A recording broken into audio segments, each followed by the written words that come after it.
За өчигдөр Солонгос нэгэн гоё мэдээлэл гарсан байсан. Юу вэ гэхээр Сөүл дэх гадаад хүүхдүүдийн цэцэрлэгийн төлбөрийг 50%-ийг төрөөс олгохоор болсон гэсэн мэдээлэл байсан. За энэ тухай бол манай хүүгийн цэцэрлэгийн захирал нь оны өмнө баяртай мэдээ дуулгая гэд хэлж исэн.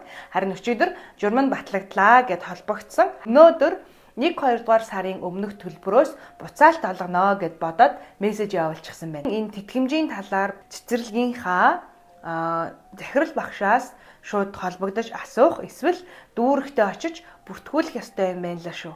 Хүүгийн маань цэцэрлэгийн багш юу энэ талаар маш их юм идэвхтэй хөөцөлдөж өгдөг шийдвэр гарсны маргааш өдөр нь гэхэд л шууд буцаалтыг ингээд олгоно гэд ингээд холбогдож байгаа учраас захирал багштай маш их сэтгэл хангалуун байна. Тэгээд манайхан хүүхдүүдэд цэцэрлэгт өгөхдөө бас захирлынх нь энэ хандлагыг хэр зэрэг сэтгэлээсээ ажиллаа хийж ийн үнийг нь яг харах хэрэгтэй байдаг шүү.